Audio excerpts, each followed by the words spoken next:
we are joined by Abuna Abram Abdelmalek of the East Victoria Park Church in Perth, Western Australia, which is called St Mary and Archangel Michael. Abuna, thank you very much for joining us today. It's a great joy for me. A few years ago, or I'm not sure when did St Mark and St George Church in Wanneroo get established? 2000, we bought the first church, the land of the second church in Wanneroo, that we called St Mark and St George Church. Again, it was in March.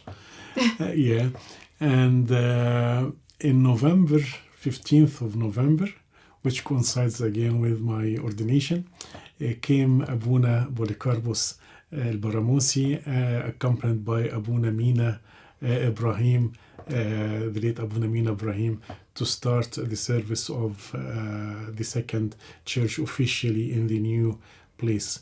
We had at the time to get an interim church that was St. Anthony Catholic Church in Wanneroo, to help people building themselves up till they finish the building. The church there was actually, they went to buy a certain block of land, but God did not want that block of land. And instead, the neighbor came and approached us when we were there and offered us his block of land. Wow. Yes. 5 acres, and on that block of land there was 3 buildings, a horse stable, and then small places for horses for accommodation, and a house for the family that lived there. Immediately we saw that the big horse stable can be a church, and the small stables can be the classrooms and the offices, and the building can be for the clergy who would be serving in Perth. So God guided us in buying this block of land, and of course the neighbors were not very happy, so they objected to the church there. We went to meet with the council, and it was 4 against 9 in favor of the neighbors. So we prayed, and I delivered a talk there, and one of the objecting counselors stood up and said, "Why you are objecting? Jesus Christ himself was born in a manger for animals." That's gorgeous, yeah. And we had the approval 12 against 1 on that day. What is remarkable on as well, that when we had the approval, all the Coptic community stood up in the place and we prayed the Thanksgiving prayer, and they were very impressed with the attitude of the Copts at the time. Story. Yeah, yes. I know that we are running out of time, but Abuna Polycarpus came here November 2000, and he's done a fantastic service building the church and the facilities. It's a great cathedral there, gathered the people together and all that kind of great stuff. But unfortunately, he had an accident, I think in 2007, that he had to stay in hospital for a few months. Then Abuna Titus came to help him.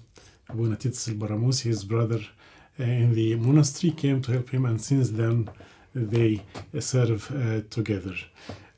Later on, Father Luke Sursuk came and served for 3 years, but now he is back in Melbourne, and we at the St. Mary and Archangel Michael Church had the blessings of Father David Gabriel, came for a year and went back to Melbourne, and now I'm very blessed to have Father Johanna Zachariah Samuel from Egypt helping with the service, and again is doing a fantastic service there. And now I understand your church is quite unique. It has an Ethiopian Orthodox congregation. Can you tell us a little bit about that? Sure. Yes. Since I came here, the Ethiopians did not have any service at all. They had only a small Bible study on a Saturday. So I love to work with everyone. So I start to encourage them to come. And Amba Antonius Marcos was here around 1998, so he promised to look after them, but he couldn't do anything because of, at the time, there was problems in the Ethiopian Orthodox Church. So I contacted Father Tsagai Tadella in Sudan, and I invited him to come as a serving priest here in for the Ethiopian community. He came a few years later, and we offered them our church for their service, and we offered him one of our houses for accommodation. And from that small church, they call it Ambatak Lahimanut Tawahidu Ethiopian Church. Now we have got 4 Ethiopian churches in town. Abuna Tsagai have got 2 other monk priests serving with him. There is a church of Abuna Selassie that is served by 2 priests, and there are other 2 churches, and there's a 5th community in preparation.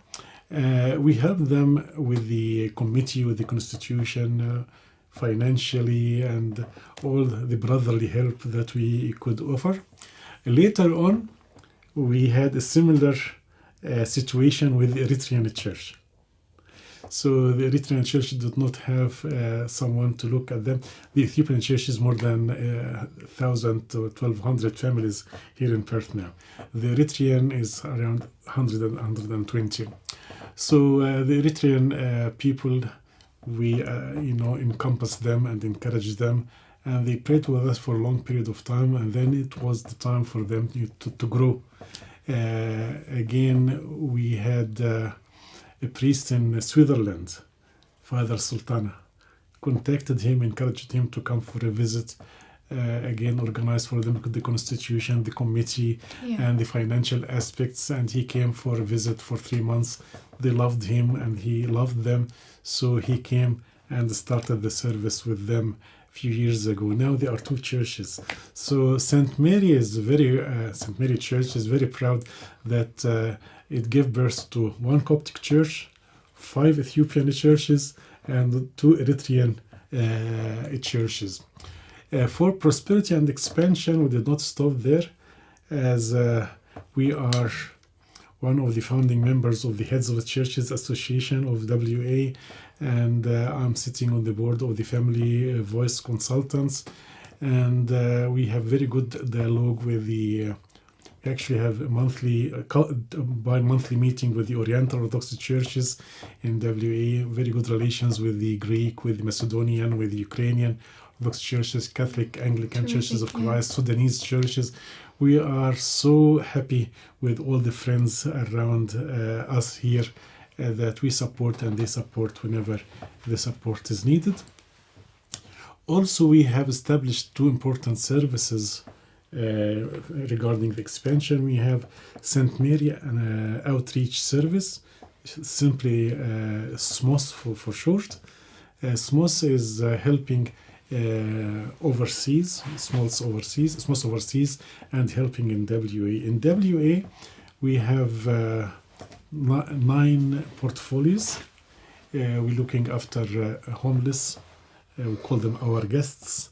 We look after some low socioeconomic schools.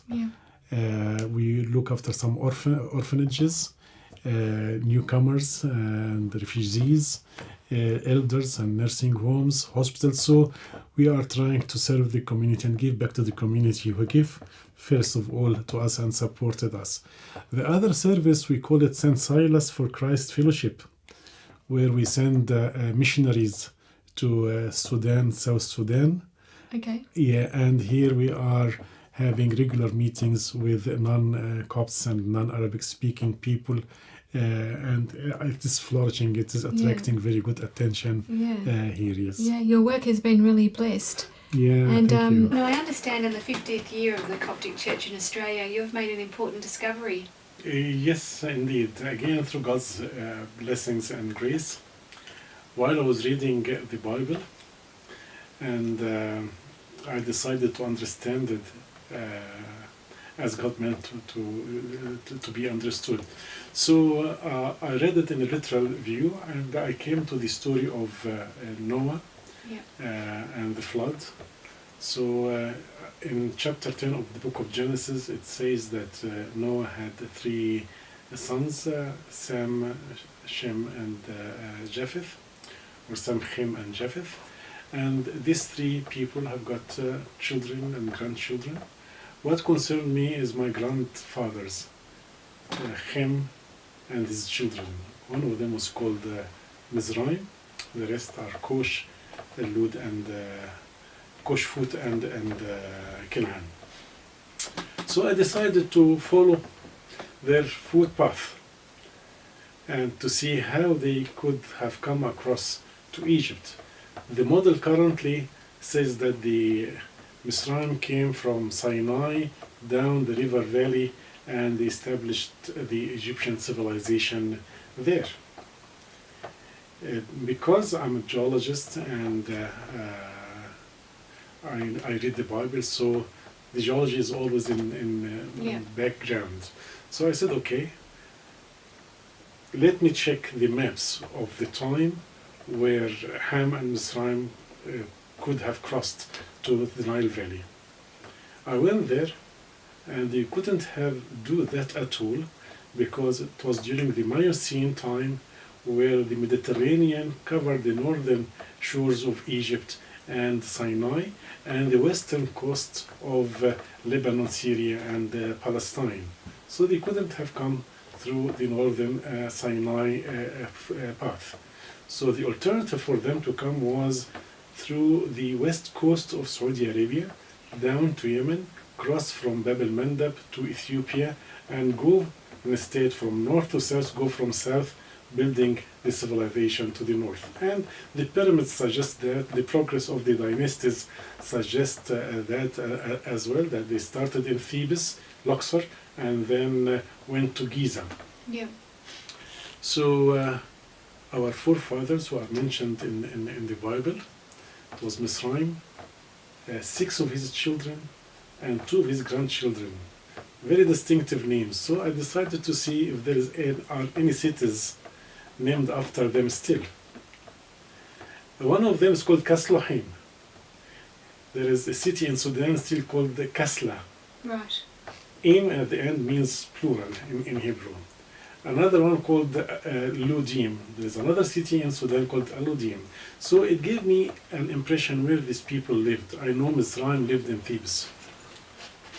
So I looked there, but it is completely desert.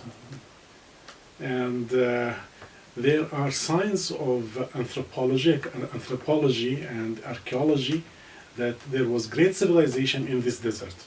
Like, for example, west of Aswan, there is a beautiful place called the Napta Playa, Right. which is like an observatory, an ancient observatory, belongs to the Stonehenge time, like the Stonehenge is in Europe, in England, and Saudi Arabia, and other places. And there are lots of cave paintings with elephants, giraffes, gazelles, ostriches, and cattle animals. Then these animals and these people must have lived in a very flourishing environment with savanna and steppes, plants and woods and things like that. Okay, where the water to sustain this all this civilization. So I started to pick and dig and research, and God opened my eyes to a river that partly overflowing on the surface and partly is buried under the sand. So what I did is just I connected the lines and I furthered the study to see if that river has got a charging place. Does it have water coming into it? Yes, there is water coming to charge the basin of that river. Does it have a delta? And I discovered an ancient delta, a paleo delta, and a modern delta. The size of that river is the same size of the river Nile. Wow. So it could double the amount of people that live on farming. We have got around 14 million people live on farming in Egypt. It could have doubled the amount of water that the individual Egyptian receives. Now Egypt is going below or almost below the ultimate poverty line of water. The poverty line is 1,000 liters per person per day. The ultimate poverty line is 500 liters. Egyptian individuals now have got 535 liters per day. Right, so it's at a very critical level. Very critical level. Yeah. With the political tension also over the Renaissance dam in Ethiopia, so and the desertification in the place. So it is a must that we should look into other sources of water. And I feel that this river, I called it River Misr, in relation to my love to Egypt, first of all, Misr, and also to Misraim, who established the Egyptian civilization. We have to utilize this river as soon as possible and invest some money in it, because otherwise Egypt would be facing a severe drought and poverty of water, and this is more important than any other discoveries like gas or oil or gold, because if there is no human resources to work on gas and gold, you won't have any benefit from them. You have to give these people what they deserve of water so that they can work in any other place. And in terms of from an environmental and geological point of view, what has your discovery meant for that field? I receive almost every day a letter from companies and from geologists. Please let us know what or where or how, what sort of acquisition data you used, what companies you employ to process your data. And some of them are major companies. But geologically, I'm quite confident that it is a river with all the geological settings in place. And the impact on the environment, I think the River Nile irrigates 2.5 to 3.5 of the total land of Egypt. Yeah. This river would do the same thing, so it would make another 3% of Egypt green again. Wow, Egypt so was all green. So it's a significant size river. Yes, and it is better than desalination of the Mediterranean water, because desalination is very expensive, and what they think of having the Mediterranean coming into the Qattara depression and do power plant there and desalination would actually have an adverse effect on the environment, because you are desalinizing, also you are making the soil there more salty. Right. So it won't be able to farm again. But with this river, it's gonna make the soil richer. And it could use, I don't want to reveal too much data now, Yeah. but it could be used to fertilize heaps and heaps of the areas that is surrounding with the mud that it brings with it Okay. from the source. Yeah. And in terms of this discovery of the river, what has been the attitude of His Holiness Pope Tawadros and also of the Egyptian government? Have you had any feedback? Pope Tawadros blessed this discovery. He wanted me to go public and talk about it. The government, I know they would take their time till it reaches up to the level of responsible people, of people in charge. But again, I received so many emails from interested companies and interested bodies to share with them some of the information. I wanted very much to share the information only with the government, so that the government can benefit from it without any costs on them. Just I'll present this a free gift to the country on the 50th anniversary of the Australia, of the Church in Australia. What a blessed discovery. Yeah, it is through God's grace again. In terms of the 50th anniversary, Abuna Abram, can you share some final comments in relation to the 50 years? Just one thing, God talked about the mustard seed. So the Coptic Church was one of those mustard seeds that God planted in the land of Australia.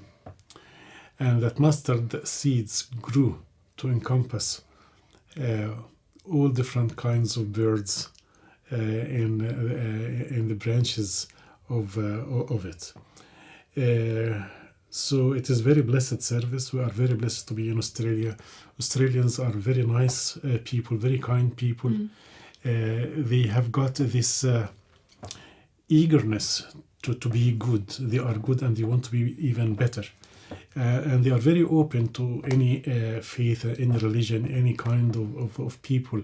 And again, in all this, I would request all Copts not to focus on the church, not to focus on themselves, but to focus on Christ who planted the church in here, and ask him for more grace and for more blessings for his church to grow and to prosper and to include more and more people and to be a blessing for everyone in Australia. I know, again, Australia serves other places, like we serve New Zealand, we serve Fiji, we serve China, we serve other countries in the Asia Pacific region. So it is not only the 50th anniversary does not restrict itself to Australia, because out of Australia branched so many other services around the world. Yeah. So bless the name of the Lord. And again, I have to mention one very important person that I need to mention, who is Pope Tawadros II, who belong to him now as a Diocese of Melbourne. He is one of the most loving and wise patriarchs that the Church has ever begotten. His wisdom and his love, his fatherhood is sensed and felt by all. And from this pulpit here, I offer him all our love in Western Australia, assure him of our support and submission, and we ask for his prayers, and we ask for him to come and visit us soon to bless us with the 50th anniversary, as he is now the overseer of the See of St. Mark, and he needs to come and be happy with the fruits of his church everywhere in the world. Abuna Abram, thank you very much for joining us today to mark the 50th anniversary of the Coptic Church in Australia. Thank you, Judy, very much, and congratulations also on your 50th anniversary of your baptism. Thank you very much.